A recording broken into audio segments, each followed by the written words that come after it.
Welcome student.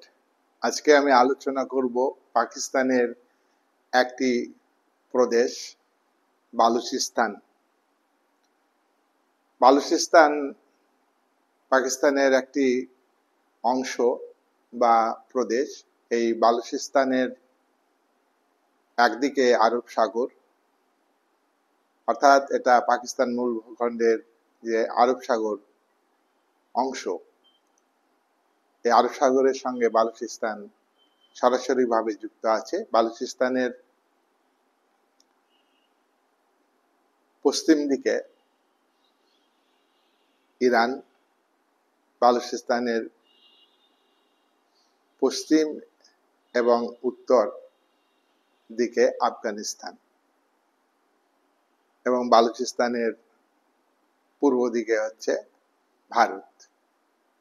এবং Balochistan Pakistan occupied কাশ্মীরের কাছাকাছি। ভৌগোলিক দিক থেকে বালুচিস্তান পাকিস্তান রাষ্ট্রের একটি গুরুত্বপূর্ণ অংশ। বালুচ প্রদেশ এর মধ্য দিয়ে পাকিস্তান আরব সাগরের সঙ্গে যোগাযোগ স্থাপন করে। পাকিস্তানের জলপথে সামরিক শক্তি, জলপথে ব্যবসা বাণিজ্য ইত্যাদি দিক থেকে বালুচিস্তানের ভূখণ্ড অত্যন্ত গুরুত্বপূর্ণ। এই বালুচিস্তানের একটি সশস্ত্র বাহিনী গঠিত হয়। এই বাহিনী হচ্ছে BLA, অর্থাৎ বালুচ লিবারেশন আর্মি। এই আর্মি দাবি করে যে পাকিস্তান রাষ্ট্র বালুচিস্তানের উপর বিভিন্নভাবে অত্যাচার করে, শোষণ করে, প্রতারণা করে, নির্বাচনে কারচুপি করে এবং এখানকার সাধারণ মানুষের উপর অত্যাচার নিপীড়ন করে। বালুচ প্রদেশের প্রাকৃতিক সৌন্দর্য বিরাট। এই প্রাকৃতিক সৌন্দর্যকে পাকিস্তান সরকার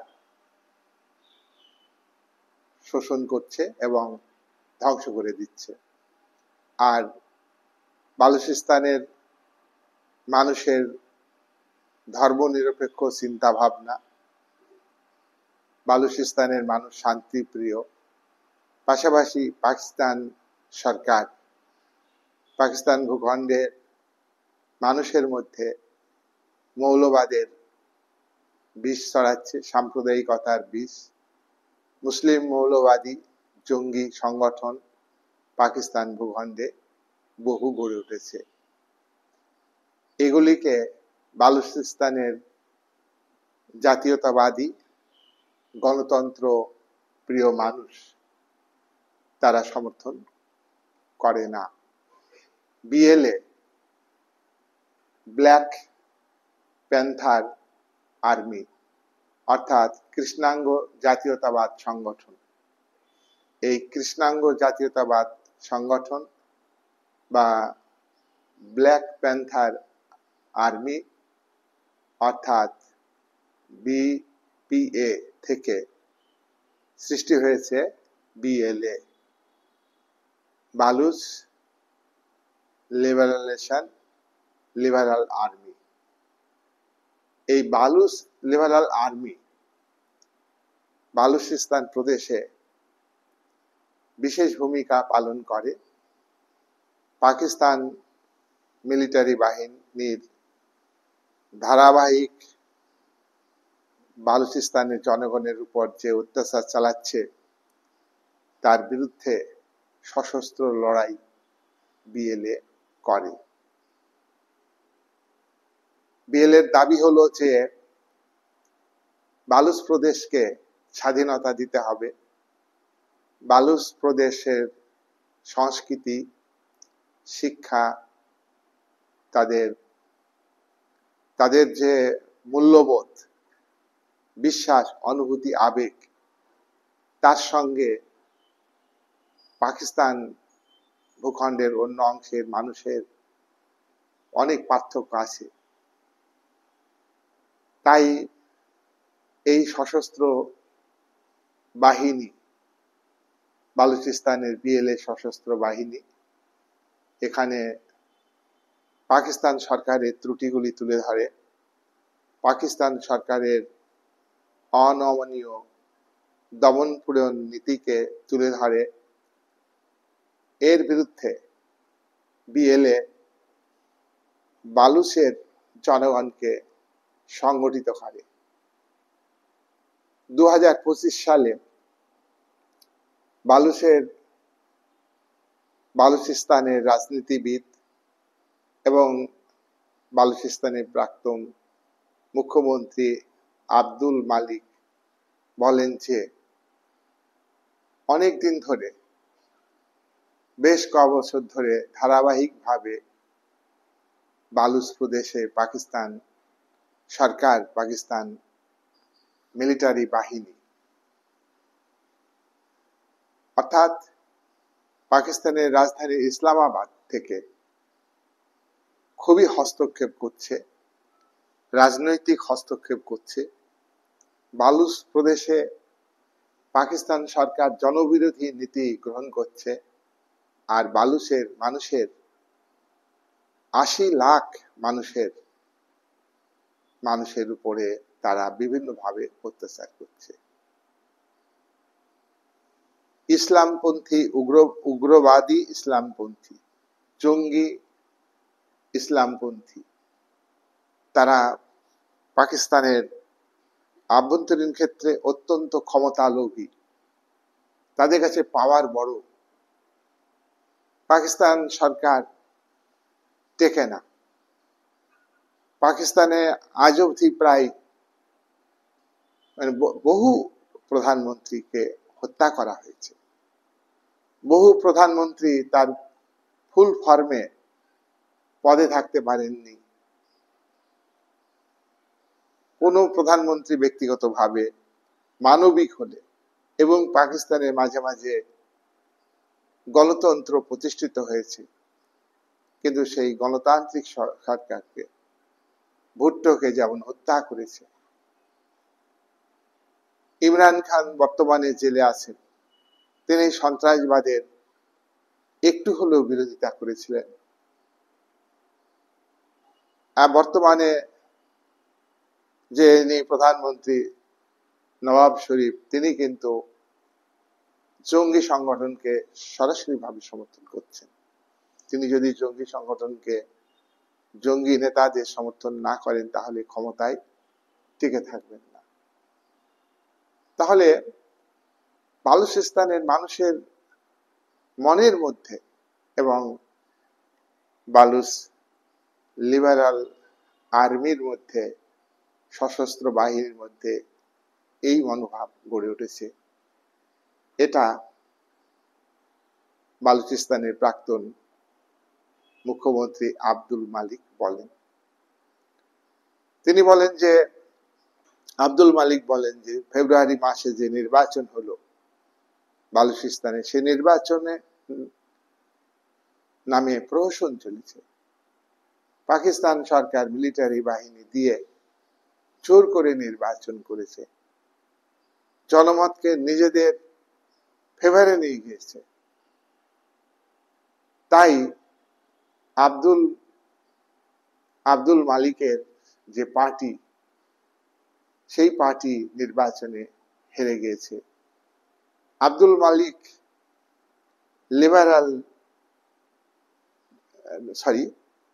মালিক হলেন ন্যাশনাল পার্টির নেতা। তাই তিনি বলেছেন যে আজকে বালুচ লিবারাল আর্মি বিএলএ যে সশস্ত্র লড়াই করছে, এটা শখ করে লড়াই করছে না। 20 বছর ধরে পাকিস্তান সরকার অনমনীয় মনোভাব, তারা শুধরাচ্ছে না। নির্বাচনে কারচুপি করে তারা ক্ষমতায় থাকছে, মিলিটারি এবং সন্ত্রাসবাদকে কাজে লাগাচ্ছে বালুচিস্তানের মানুষের উপর, সাধারণ মানুষের উপরে হত্যা লীলা চালাচ্ছে। তাই বর্তমানে বিএলএ বালুচে পাকিস্তানের পতাকা নামিয়ে নিজেদের স্বাধীন পতাকা তুলে ধরেছে।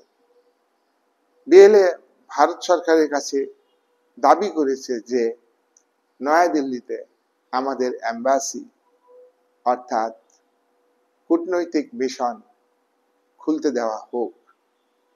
বিএলএ সম্মিলিত জাতিপুঞ্জের ইউএনও ইউনাইটেড নেশনস অর্গানাইজেশনের মহাসচিব অ্যান্টোনিও গুটারেসের কাছে আবেদন করেছেন যে আমাদের আমাদের বেলুচিস্তানকে একটা স্বাধীন রাষ্ট্র হিসাবে ঘোষণা করা হোক। ভারত সরকারের কাছে দাবি করেছে, ভারত সরকারের কাছে দাবি করেছে যে আমাদের বালুচ স্টেট গঠনে তারা আমাদের স্বীকৃতি দিক। বিএলএ সশস্ত্র গোষ্ঠী, তারা 2021 সালে ট্রেন লাইনের উপরে বোমা বিস্ফোরণ ঘটিয়েছে। 2024 সালে বোলান জেলাতে রেল ব্রিজ ধ্বংস করে দিয়েছে। 1/9/2024 মিলিটারি পোস্ট আক্রমণ করে ভেঙে গুড়িয়ে দিয়েছে বিএলএ। রেল আক্রমণ, বাস আক্রমণ, বালুচ লিবারাল আর্মি বাস থেকে নামিয়ে পাকিস্তানের জনগণকে হত্যা করেছে, 14 জনকে হত্যা করেছে। দেখে দেখে বাছাই করে তাদের পরিচয়পত্র দেখে হত্যা করেছে এবং এই সব হত্যার পশ্চাতে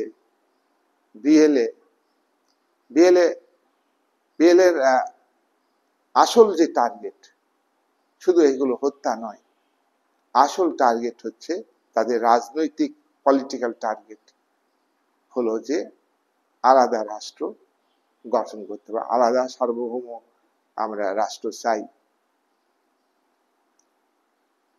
বালুচিস্তান এবং পাকিস্তানের মধ্যে বর্তমানে আনুষ্ঠানিকভাবে কোনো চ্যানেল নেই যার মধ্য দিয়ে পাকিস্তান এবং বিএলএর মধ্যে কথা চলে, তথ্য আদান প্রদান হয়, এমন কোনো মাধ্যম বা এমন কোনো চ্যানেল নেই।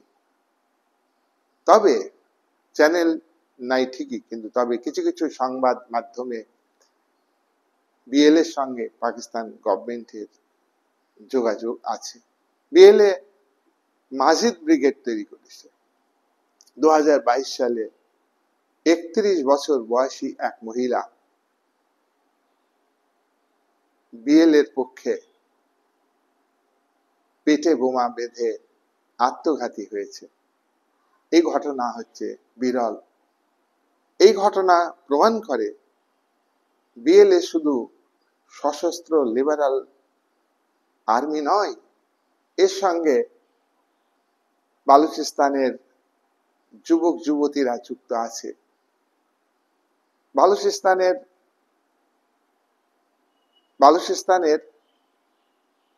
1 লাখের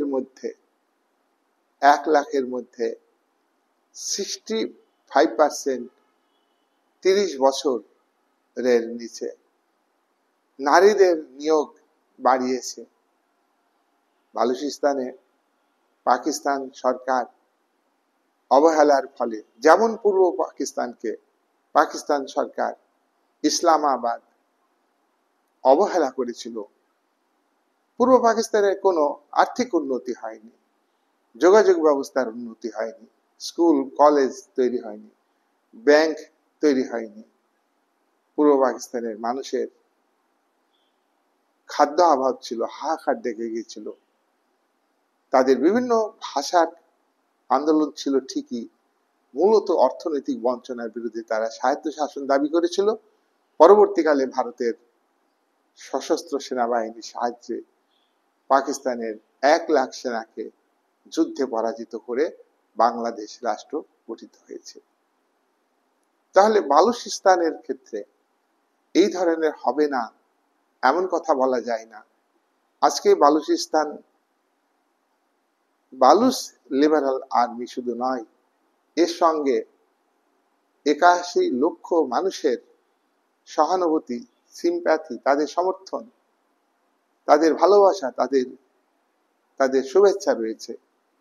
1,50,00,000 বালুচে, আমি একটা ভুল ইনফরমেশন বললাম, বালুচে 81 লাখ জনগণ নয়, বালুচে রয়েছে 1,50,00,000। 1,50,00,000 মানে 1.5 কোটি। বালুচের জনসংখ্যা আমি ভুল বলেছি, 80-81 লাখ নয়, 1.5 কোটি বালুচের মধ্যে 65% মানুষ 30 ইয়ার্সের বিলো, অর্থাৎ 30 বছরের নিচে। এই বয়সে নারীদের, এই বয়সের যুবকদের ব্যাপকভাবে বালুচ লিবারাল আর্মিতে যোগ দিয়েছে। দারিদ্রতা, বেকারত্ব, নির্যাতন, দুর্নীতি, নির্বাচনে কারচুপি, রাজনৈতিক দমনপীড়ন, এইসবের কারণে বালুচিস্তানের মানুষ বালুচ লিবারেশন আর্মিকে সমর্থন করে এবং তারা সশস্ত্র লড়াই চালিয়ে যাচ্ছে পাকিস্তান সরকারের বিরুদ্ধে। দেখো, পাকিস্তানের মূল ভূখণ্ডে পাকিস্তান সরকার, তার মিলিটারি বাহিনী, পাকিস্তানের মিলিটারি বাহিনী, তারা জঙ্গি নির্ভর, তারা বহু জঙ্গি সংগঠনের প্রশিক্ষণ কেন্দ্র তৈরি করতে দিয়েছে পাকিস্তানের ভূখণ্ডে। এটা বিএল-এর আপত্তি। পাকিস্তান ধর্মকে ব্যবহার করছে। ভারত ধর্মের ভিত্তিতে অপারেশন সিন্দুর করেনি। ভারত সন্ত্রাসবাদ, আতঙ্কবাদকে ধ্বংস করবার জন্য পাকিস্তানের 9টা সন্ত্রাসবাদী ঘাঁটিকে ভেঙে ধূলিসাৎ করে দিয়েছে এবং পরবর্তীকালে পাকিস্তানের সেনারা ড্রোন হামলা করলে তার পাল্টা হিসাবে পাকিস্তানের বহু সেনাবাহিনী এয়ারবেসকে ধ্বংস করে যায়। যে এয়ারবেস ডিফেন্স সিস্টেম ছিল চীনের তৈরি ডিফেন্স সিস্টেম, চীনের অস্ত্রের ডিফেন্স সিস্টেম, তুরস্কের অস্ত্রের ডিফেন্স সিস্টেম। তুরস্কের অস্ত্র মানে কি? এখানে রাশিয়ারও ছিল, এখানে আমেরিকা যুক্তরাষ্ট্রেরও ছিল, কিন্তু সেই ডিফেন্স সিস্টেমকে ভারতের সেনারা ভেঙে গুড়িয়ে দিয়েছে। এখানে ভারতের সামরিক শক্তি কোন জায়গায় গিয়ে পৌঁছেছে সেটা বিশ্বের বিভিন্ন দেশ আজকে লক্ষ্য রাখছে। পাকিস্তান সরকার এই সন্ত্রাসবাদকে অবলম্বন করে, পাকিস্তানের মিলিটারি অবলম্বন করে তারা চলছে। এটা বালুচ প্রদেশের মানুষের পছন্দ না। বালুচ প্রদেশের মানুষের মধ্যে জাতীয়তাবাদ, দেশপ্রেম এইগুলো রয়েছে। সংস্কৃতিগত পার্থক্য পাকিস্তানের সরকারের সঙ্গে। পাকিস্তান সরকার ধর্মীয় গোড়ামিকে প্রশ্রয় দেয়। ইসলামিক রাষ্ট্র, মৌলবাদী রাষ্ট্র, কিন্তু বালুচ প্রদেশের বিএলএ এবং বালুচের জনগণ ধর্মনিরপেক্ষ, তাকে সমর্থন করে। তারা মুসলিম, কিন্তু তারা জাতীয়তাবাদী, তারা দেশপ্রেমিক, তারা শান্তিপ্রিয় মানুষ। তারা পার্লামেন্টারি ইলেকশন প্রসেসকে তারা গুরুত্ব দেয়, ডেমোক্রেসিকে গুরুত্ব দেয়। কিন্তু পাকিস্তানে ডেমোক্রেসির ডিউ নাই, পাকিস্তানের ইলেকশনের ইউ নাই, কোনো কিছুই নেই পাকিস্তানে। সেই বিষয়কে বালুচ প্রদেশের মানুষ সমর্থন করে না। বালুচের সঙ্গে, বালুচ প্রদেশের বিএল-এর সঙ্গে পাকিস্তান সরকারের কোনো যোগাযোগ নাই। পাকিস্তানের পতাকাকে বিএলএ নামিয়ে দিয়েছে, আর সেই জায়গায় নিজেদের স্বাধীন পতাকা তুলে ধরেছে। নয়াদিল্লিতে এম্বাসি প্রতিষ্ঠার দাবি তুলেছে। বালুচের এই যে ভূমিকা, এই ভূমিকাকে ভারত সমর্থন করে, ভারত এগুলিকে সমর্থন করে। তাহলে বালুচের সশস্ত্র লড়াই, মুক্তির লড়াই শুধু বালুচ লিবারেল আর্মির লড়াই নয়, এটা বালুচের 1.5 কোটি মানুষের লড়াই। এবং এ লড়াই বালুচের বা বালুচিস্তানের যুব শক্তির লড়াই।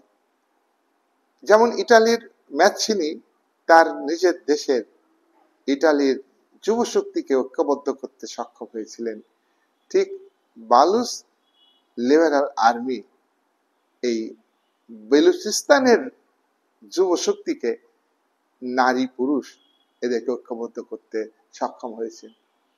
পাকিস্তানে ধর্মীয় গোড়ামি, ইসলামিক রাষ্ট্র, সেখানে পর্দা প্রথা আছে।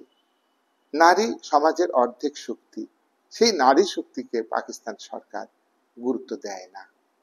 সেই জায়গায় বালুচিস্তানে নারীদের তার আর্মিতে অর্থাৎ বিএলএতে নারীদের নিয়োগ করেছে, যুবকদের নিয়োগ করেছে। আর পাকিস্তান এই বালুচ সংখ্যালঘুষ্ঠ মানুষের, যেখানে পাকিস্তানের 25 কোটি লোকের মধ্যে 1.5 কোটি লোক সেখানে আছে, সেই হিসাবে আমরা সংখ্যালঘু বলছি। এই সংখ্যালঘুর দাবিকে তোমার অবহেলা করে এসেছে। কিন্তু পাকিস্তানের আভ্যন্তরীণ ক্ষেত্রে এই বালুচিস্তানের যে অবস্থা, সেই অবস্থা কিন্তু পাকিস্তানি রাজনীতিতে একটা অস্থিরতা সৃষ্টি করেছে। একদিকে ভারতের ভূমিকা তিক্ত, ভারত বাণিজ্যিক চুক্তি, জল চুক্তি, যোগাযোগ চুক্তি, ভিসা চুক্তি সবকিছু বন্ধ করে দিয়েছে। এবং বর্তমানে যে সিজ ফায়ার চুক্তি হয় তাতে পাকিস্তান লঙ্ঘন করেছে প্রায় কয়েক ঘন্টার পরই সেখানে পাল্টা আক্রমণ, প্রত্যাঘাত ভারত দিয়েছে। অপারেশন সিঁদুর বন্ধ হলেও পাকিস্তান যদি আক্রমণ করে তাহলে তার প্রতিবাদ অস্ত্র দিয়েই ভারত করবে। বর্তমান ভারত পাকিস্তানকে জানিয়ে দিয়েছে পাকিস্তানের সঙ্গে একটাই আলোচনা হতে পারে, সেটা হলো পাকিস্তান অকুপাইড কাশ্মীর নিয়ে। পাকিস্তান অকুপাইড কাশ্মীর, এটা মানে কি? কাশ্মীরের 1/3 অংশ ভূখণ্ড পাকিস্তান দখল করে নিয়েছিল 1947 সালে সেপ্টেম্বর অক্টোবর মাসে। রাজা হরি সিং পাকিস্তানের হানাদার বাহিনী, রাজাকার বাহিনী, সেনাবাহিনী আক্রমণ করলে তিনি পালিয়ে এসেছিলেন। ভারতের স্বাধীনতা আইন অনুযায়ী দেশীয় রাজ্যগুলি ভারতের সঙ্গে যুক্ত হবে, অথবা পাকিস্তানের সঙ্গে যুক্ত হবে, অথবা স্বাধীন রাষ্ট্র হিসাবে থাকতে পারে। কাশ্মীর স্বাধীন রাষ্ট্র হিসেবে ছিল, কিন্তু পাকিস্তানের হানাদার বাহিনী, রাজাকার বাহিনী, সেনাবাহিনী আক্রমণ করলে হরি সিং আক্রমণ প্রতিরোধ করতে না পেরে দিল্লিতে পালিয়ে আসেন। দিল্লির কাছে সাহায্য চাই। দিল্লি প্রস্তাব দেয় যে কাশ্মীর যদি ভারতের অবিচ্ছেদ্য অংশ হয় তাহলেই ভারত সেনা পাঠাবে এবং পাকিস্তানের আক্রমণ প্রতিরোধ করবে। হরি সিং তাতেই রাজি হন, সই করেন যে কাশ্মীর ভারতের অবিচ্ছেদ্য অংশ। কাশ্মীর ভারতের অবিচ্ছেদ্য অংশ মানে কি? গোটা কাশ্মীর। তাহলে 1/3 অংশ অলরেডি দখল করে নিয়েছে। তাহলে সেই দখল করা জমিটা কাশ্মীরের, ভারতের দখল করে নেওয়া উচিত ছিল। কিন্তু সেখানে রাজনৈতিক কারণে বা অর্থনৈতিক কারণে জওহরলাল নেহেরু, সর্দার বল্লভভাই প্যাটেল স্বরাষ্ট্রমন্ত্রী, যে অন্তর্বর্তীকালীন সরকার হয় 1946 সালে, ভারত স্বাধীন হওয়ার আগেই এই সরকারের প্রধানমন্ত্রী নিষেধ করেছিলেন সর্দার বল্লভভাই প্যাটেলকে। তখন যে অংশটা ওদের দখলে ছিল সেই অংশটা তারা দখল করে আছে। আর এই পাকিস্তান অকুপাইড কাশ্মীর, এখান থেকে বেশি সন্ত্রাসবাদী কার্যকলাপ চালায় পাকিস্তান।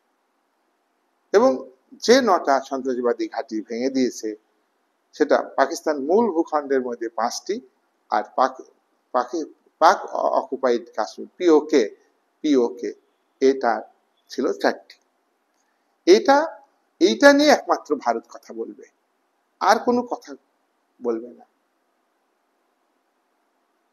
পাকিস্তান যদি আলোচনা করতে চায়, সিমলা চুক্তিতে 1972 সালে ঠিক হয় যে 1 লাখ সেনা প্রত্যাহার করলাম, আর পাকিস্তানের সঙ্গে ভারতের কোনো বিরোধ হলে সেটা পারস্পরিক আলোচনার মধ্যে দিয়ে সিদ্ধান্ত হবে। তৃতীয় পক্ষ অর্থাৎ কোন রাষ্ট্র এর সঙ্গে এই আলোচনায় আসবে না। তাহলে আমেরিকা কে আলোচনায় আসবে? আমেরিকা সে দাবি করলেই হয়ে যাবে? আর আমেরিকা তো এই অপারেশন সিঁদুরের বিরুদ্ধে পাকিস্তানকে সমর্থন করেছে। পাকিস্তানের F-16 বোমারু বিমান যুদ্ধ বিমান যখন ভেঙে পড়লো, তার যে পাইলট নামিয়ে নিল, তাহলে এই যুদ্ধ বিমান কার? অথচ আমেরিকা বলে যে এটা তুমি ভারতের বিরুদ্ধে কাজে লাগাবে না। আমেরিকা যত টাকা দিয়েছে সব টাকাই কিন্তু ভারতের বিরুদ্ধে তুমি কাজ করবা। যত টাকা দিয়েছে তুমি সন্ত্রাসবাদকে ভালো করে তৈরি করো। IMF থেকে যে টাকা দিয়েছে, এই টাকাটা কার? IMF এর মেজর ফান্ড হচ্ছে আমেরিকা, আর সুদ যেটা পাবে আমেরিকা পাবে। তাহলে সেখান থেকে এখন টাকা দিচ্ছে কেন? সেই টাকা ধারের টাকা সন্ত্রাসবাদী কার্যকলাপের সঙ্গে যারা যুক্ত, সন্ত্রাসবাদী সংগঠনের সঙ্গে, যেগুলো পাকিস্তানের ভিতরে এবং আজাদ কাশ্মীরে ভারতের সেনারা গুড়িয়ে দিয়েছে এবং সন্ত্রাসবাদীরা নিহত হয়েছে, তা পার ক্যান্ডিডেট পিছু 1 কোটি টাকা দেবে। 1 কোটি দেবে। একটা পরিবার, সন্ত্রাসবাদী পরিবারকে 14 কোটি টাকা দিচ্ছে। এর থেকে প্রমাণ হয় যে আমেরিকা পাকিস্তানকে সমর্থন করে না।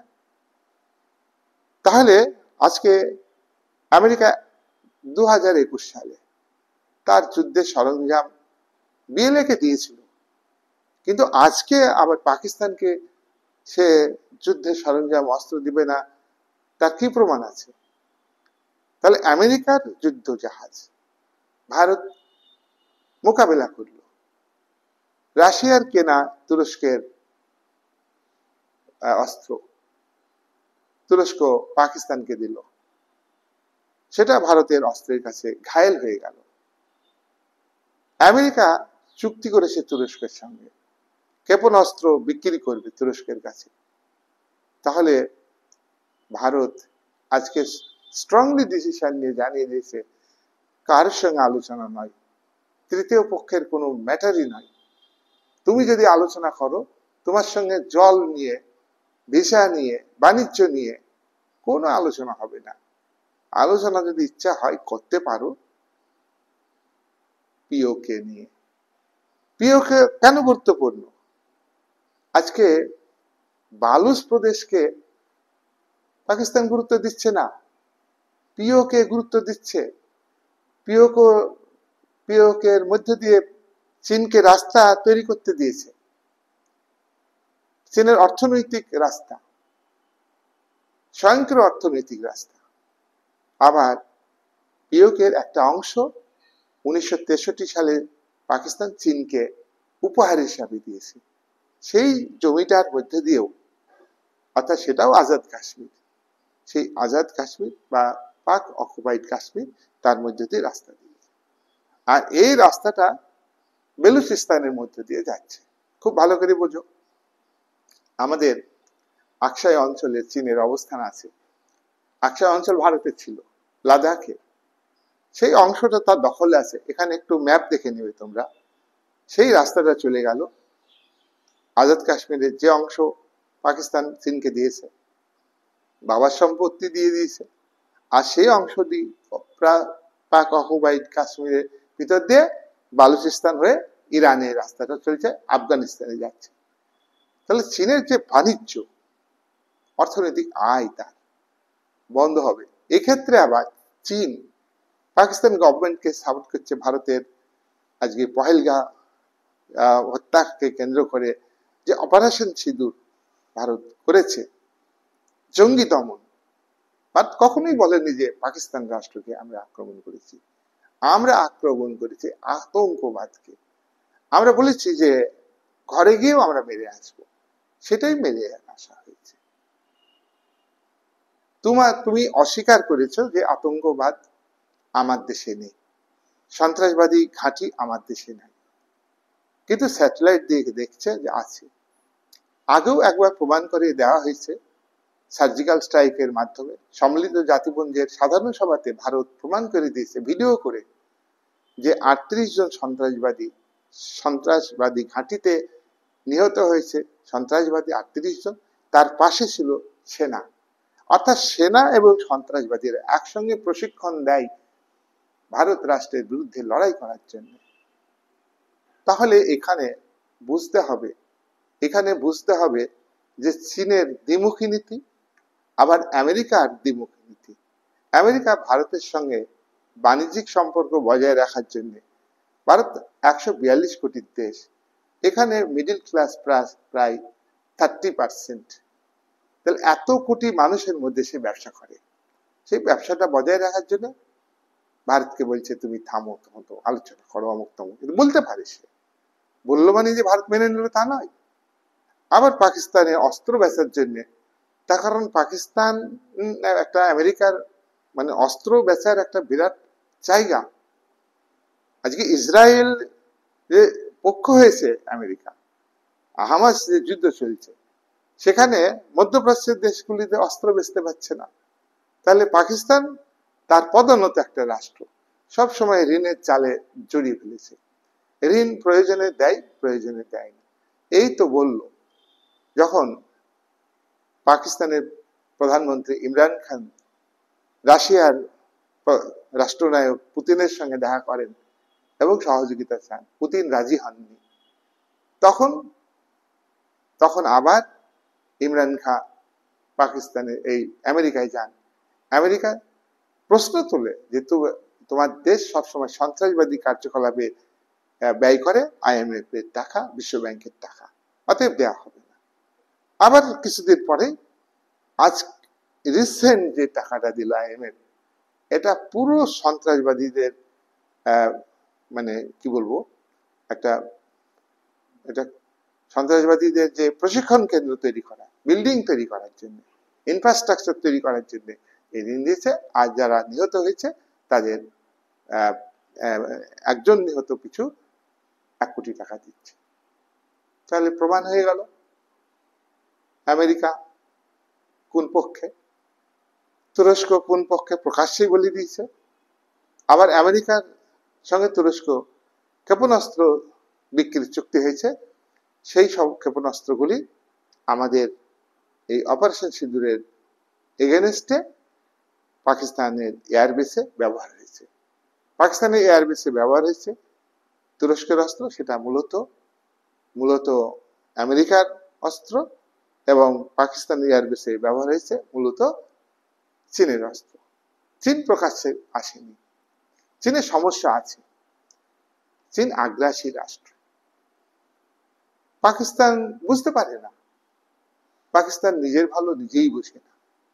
একবার চীনের দ্বারা শোষিত হচ্ছে, আবার আমেরিকার দ্বারা শোষিত হচ্ছে।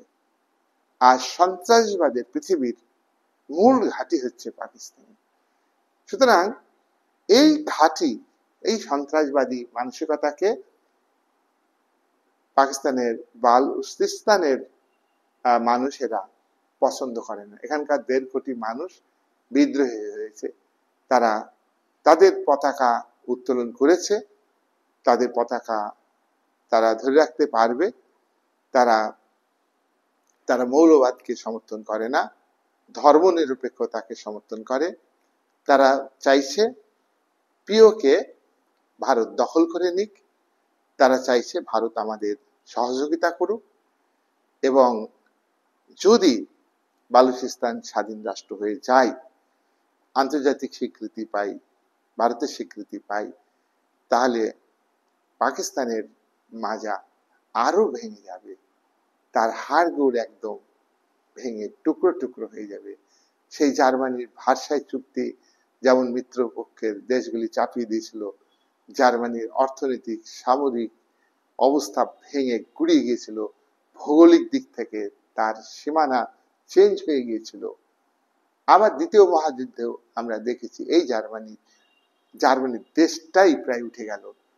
একটা অংশ সোভিয়েত রাশিয়া দখলে নিল, পূর্ব জার্মানি রাষ্ট্র তৈরি হলো, আর একটা অংশ পশ্চিম জার্মানি, যেখানে আমেরিকা, ইংল্যান্ড, ফ্রান্সের আধিপত্য প্রতিষ্ঠিত হয়েছিল। ঠিক এমনটি অবস্থায় ইতিহাসের পুনরাবৃত্তি ঘটবে পাকিস্তানে ঘটবে। তার বড় প্রমাণ হলো 1971 সালে পূর্ব পাকিস্তানের মানুষ তারা স্বাধীন হয়ে যাবে, স্বাধীন বাংলাদেশ রাষ্ট্র গঠন করবে। পাকিস্তানের ইসলামাবাদের সরকার কি ভেবেছিল?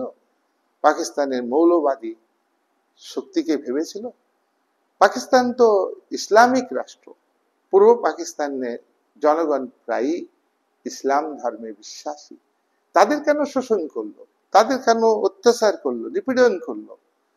আর তার বিরুদ্ধে ভারত সাহায্য করলো জাতীয় মুক্তি বাহিনীকে, শেখ মুজিবুর রহমানকে সাহায্য করে পাকিস্তান ভেঙে দুটো রাষ্ট্র হলো পাকিস্তান, বাংলাদেশ। ইতিহাস বলছে আবারও বালুচিস্তান ভেঙে যাবে।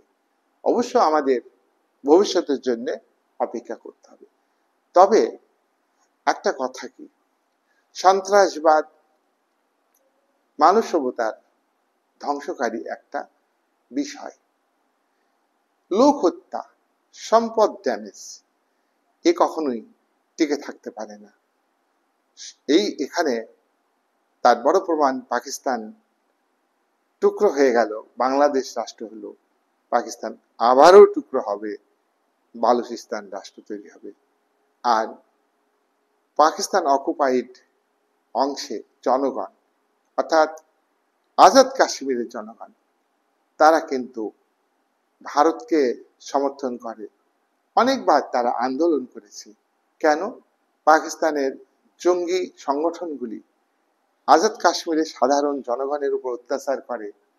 সেখানে একটা পুতুল সরকার থাকে, সেই সরকারকে পাকিস্তানের মৌলবাদী সরকার নিয়ন্ত্রণ করে। এখানে পাক অকুপাইড কাশ্মীরের, অর্থাৎ আজাদ কাশ্মীরের জনগণের স্বাধীনতা নেই, অধিকার নেই। তাদের অর্থনৈতিক অবস্থা খুবই খারাপ, তাদের ভূখণ্ডে রাজনৈতিক অস্থিরতা, তারা মিছিল করে, মিটিং করে, ভারতের সঙ্গে যুক্ত হতে চায়। তার কারণ আজকে ভারত এর সব মানুষই, এখানে ধর্মের ভিত্তিতে নয়, সব মানুষই কিন্তু পাকিস্তানের মানুষের তুলনায় ভালো আছে। কিছু সমস্যা থাকতে পারে, সমস্যা থাকবেও, কিন্তু এখানে অনেকটাই ধর্ম নিরপেক্ষ দৃষ্টিভঙ্গি কাজ করে। এখানে সম্প্রীতি পাকিস্তানের তুলনায় অনেক ভালো। পাকিস্তান একটা ধর্মের মানুষ বসবাস করলেও সেখানে সিন্ধু প্রদেশে তোমার ইসলাম ধর্মের মানুষের মধ্যেই কাটাকাটি হয়, লোক হত্যা হয়, সম্পদ ড্যামেজ করে। কারা কারা? সুন্নি আর শিয়া সম্প্রদায়ের মানুষ।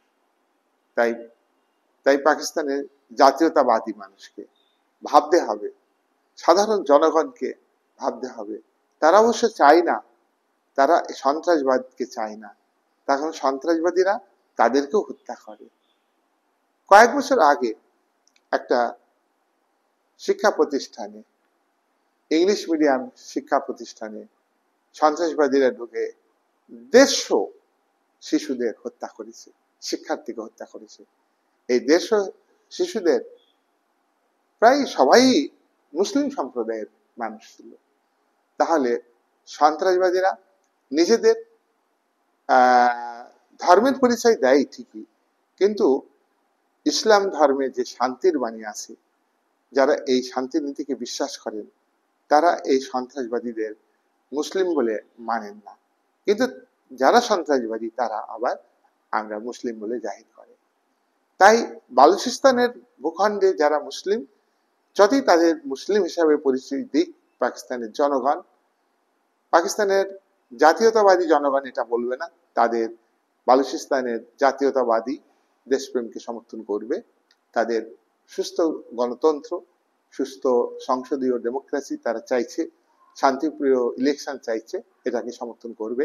আর মৌলবাদের উপর যেসব রাষ্ট্র গড়ে উঠেছে তাদের মধ্যে সুসম্পর্ক নেই। তুরস্ক, পাকিস্তান, ইরান, সৌদি আরব, এই চারটি রাষ্ট্রের মধ্যে ইসলামিক রাষ্ট্র, মুসলিম দুনিয়াতে মুসলিম রাষ্ট্রগুলিকে বা মুসলিম সম্প্রদায়কে কে নেতৃত্ব দিবে এদের মধ্যেও বিরোধ আছে। তার কারণ পাকিস্তান এর তুলনায় সৌদি আরবের প্রভাব প্রতিপত্তি আন্তর্জাতিক ক্ষেত্রে অনেক ভালো পজিশন আছে, কিন্তু ইসলামিক রাষ্ট্র হিসাবে পাকিস্তান চায় না যে সৌদি আরব এই চারটি রাষ্ট্রের মধ্যে নেতৃত্ব দিক। তুরস্ক চায় না পাকিস্তানকে, তুরস্ক পাকিস্তান সাময়িক ইস্যুতে বন্ধুত্ব হতে পারে, কিন্তু প্রকৃতপক্ষে বন্ধুত্ব নেই। আজকে ইসলাম দুনিয়ায় যারা কর্তৃত্ব করতে চাইছে ধর্মের ভিত্তিতে, তাদের মধ্যেও কিন্তু মিল নেই। ইরান এবং ইরাকের মধ্যে তো বিরোধ আছেই। তাই সন্ত্রাসবাদের মধ্য দিয়ে কোনো সমস্যার সমাধান হয় না। বালুচ প্রদেশের জাতীয়তাবাদী মানুষ, বালুচ প্রদেশের লিবারাল আর্মি, বালুচ প্রদেশের 1.5 কোটি মানুষের মধ্যে 30% তারা 30 বছরের নিচে, তারা আজকে ঐক্যবদ্ধভাবে যে আন্দোলন চালাচ্ছে, সশস্ত্র লড়াই চালাচ্ছে পাকিস্তান মিলিটারি বাহিনীর বিরুদ্ধে, পাকিস্তান গভর্নমেন্টের বিরুদ্ধে। যদি তারা সফল হয় তাহলে পাকিস্তানের 71-এর যেমন ভূখণ্ড পূর্ব পাকিস্তান হাতছাড়া হয়েছে, তেমনি বালুচিস্তান প্রদেশ হাতছাড়া হবে এবং আরব সাগরের সঙ্গে পাকিস্তানের যে যোগাযোগ সেটা বিচ্ছিন্ন হয়ে যাবে, যার ফলে পাকিস্তানের অর্থনীতিতে চাপ পড়বে, পাকিস্তানের ভৌগোলিক অবস্থান কমে যাবে। সুতরাং পাকিস্তান রাষ্ট্র আস্তে আস্তে আরো বিলুপ্তির দিকে যাবে। তাই পাকিস্তানকে এখন মৌলবাদ নয়, পাকিস্তানকে এখন খতরনাক রাষ্ট্রকে সমর্থন করা নয়, খতরনাক রাষ্ট্রগুলির, আগ্রাসী রাষ্ট্রগুলির ইন্ধনে পাকিস্তান নাচানাচি করছে। আজকে তুরস্কের কথাই পাকিস্তান নাচছে, চীনের কথাই পাকিস্তান নাচছে। চীনের দ্বিচারিতাকে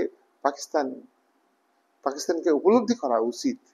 আমেরিকা যুক্তরাষ্ট্রের দ্বিচারিতাকে পাকিস্তানকে উপলব্ধি করা দরকার। একদিকে তাদের ঋণ দিয়ে ঋণের চালে জড়িয়ে ফেলছে, সন্ত্রাসবাদী কার্যকলাপ করে ভারতের বিরুদ্ধে লাগাচ্ছে, আবার ভারতের সঙ্গে আমেরিকা বন্ধুত্ব করে ভারতের বাণিজ্য ক্ষেত্রে তারা বজায় রাখছে। তবে ভারতের অস্ত্র যেভাবে ব্যবহার হয়েছে এবং তার শক্তি প্রদর্শন করেছে, অস্ত্রের মান, তাতে বিশ্ববাজারে ভারতের অস্ত্রের চাহিদা বাড়বে। এক্ষেত্রে আমেরিকা যুক্তরাষ্ট্র, চীনের বিরাট মাথা ব্যথা। কিন্তু রাশিয়া আমাদের প্রকৃত বন্ধু। তাই ভারত সরকারের কাছে আমাদের আবেদন, যে সরকারে আসুক, সরকার অস্থায়ী, রাষ্ট্র স্থায়ী, ভারত রাষ্ট্র চিরদিন থাকবে। সুতরাং সরকারকে ভাবতে হবে আগে দেশের সার্বভৌমত্বের উপরে আর কোনো কথা হবে না। এখানে আভ্যন্তরীণ শৃঙ্খলা বজায় রাখার জন্য সরকার যত কঠোর ব্যবস্থা নিতে পারবে তত ভালো।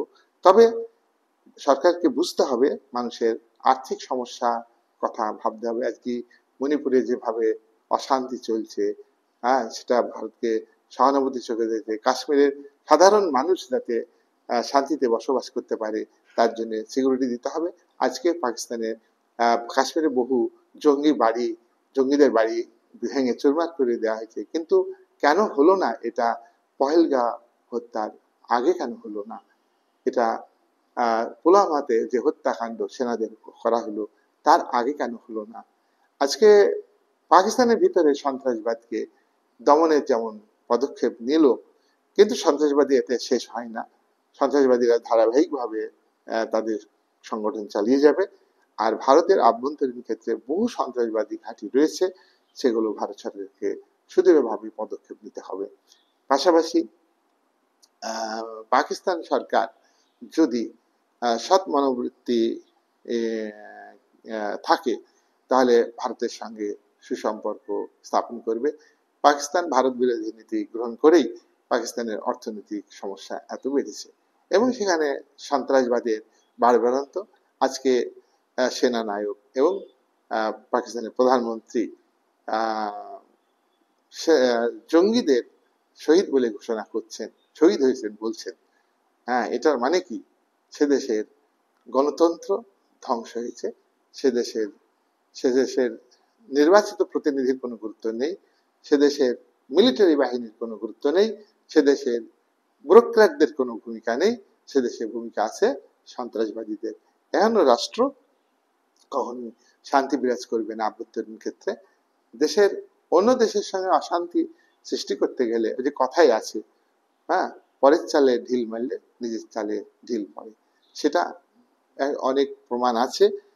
বালুচিস্তান আজকে বিচ্ছিন্ন হওয়ার দিকে, আলাদা রাষ্ট্র গঠনের দিকে। আমরা দেখলাম বাংলাদেশও হয়ে গেছে। আর যেটুকু ভূখণ্ড থাকবে, পাকিস্তান শান্তিতে থাকবে না। এই ঋণের বোঝা পাকিস্তানে যারা সেনা, তাদের বিদেশে প্রচুর অর্থ, ব্যাংক অ্যাকাউন্ট আছে, বিদেশে তাদের বাড়ি আছে। পাকিস্তানের ধনশালীদের কোনো সমস্যা না, কিন্তু পাকিস্তানের সাধারণ মানুষ, গরিব মানুষ যারা খেটে খায়, তাদেরকে ভাবতে হবে যে দেশটা কোন দিকে, তাদেরকে দরকার হলে ঐক্যবদ্ধ হতে হবে। এটা চলতে পারে না। যে দেশের মানুষ হোক, সেই মানুষগুলো শান্তিতে বসবাস করুক, এটাই তো মানবিকতা, এটাই তো হিউম্যানিটি। তাহলে পাকিস্তানের সাধারণ মানুষ আজকে নিহত হচ্ছে জঙ্গিদের দ্বারা। পাকিস্তানের নিরাপত্তা বাহিনী, পাকিস্তানের আমলা বাহিনী সাধারণ মানুষকে পরিষেবা দিতে পারে না। দুর্নীতি, কারচুপি, এই সমস্ত গুলি পাকিস্তানের রাজনীতির সঙ্গে, রক্তের সঙ্গে মিশে আছে। সুতরাং এগুলিকে দূর করার জন্য তাদেরকে চেষ্টা চালিয়ে যেতে হবে। তাই যুদ্ধ কখনই কাম্য নয়, যুদ্ধ কখনই কাম্য নয়। যুদ্ধ মানুষের ক্ষতি করে, মানব সভ্যতাকে ধ্বংস করে। তাই পৃথিবীতে আন্তর্জাতিকতাবাদ, বিশ্ব শান্তি, বিশ্ব ভ্রাতৃত্ববোধের কথা যেসব শক্তিশালী রাষ্ট্র বলে, তারা কিন্তু মুখেই বলে, আন্তরিকভাবে চেষ্টা করে না। তাহলে এত অস্ত্র বানানো, এত সাধারণ মানুষের কল্যাণ না করে প্রত্যেকটা দেশই প্রায় 30% সামরিক খাতে ব্যয় করছে। এটা কোনো মানব সভ্যতার উন্নতির লক্ষণ? তাই যতই সভ্যতার অগ্রগতির কথা আমরা বলি না কেন, তাই বিভিন্ন রাষ্ট্রের রাষ্ট্রনায়কদের ভাবতে হবে, আর অন্যায়কে কঠোর হাতে দমন করতে হবে, এবং যারা যারা সত্যিকারের শোষিত হচ্ছে, বঞ্চিত হচ্ছে, তাদের দাবিকে আমার মেনে চলতে হবে, তাদের দাবিকে পূরণ করবার চেষ্টা করতে হবে। আর দেশের প্রত্যেকটা জনগণকে সচেতন হতে হবে, জনগণকে সচেতন হতে হবে। প্রত্যেকটা দেশ স্বাধীন ও সার্বভৌম রাষ্ট্র হিসেবে থাকবে। শুধু দেশের সেনাবাহিনীর উপরে ভরসা করলে হবে না, সেনাবাহিনী তো করবেই, তার সঙ্গে সঙ্গে জনগণের দায়িত্ব অনেক বেশি। যুদ্ধে যখন সেনারা পিছিয়ে আসে, তাদের দায়ী করে জনগণ। আর যুদ্ধে যখন হেরে যায়, তখন সেনাদের দায়ী করে। এরকম দায়ী না করে সেনাদের মনোবল বাড়াইতে হবে, সাধারণ মানুষকে সহযোগিতা করতে হবে, কষ্ট করতে হবে, এবং মানসিক সাপোর্ট দিতে হবে। এই বলে আজকের আলোচনা শেষ করলাম।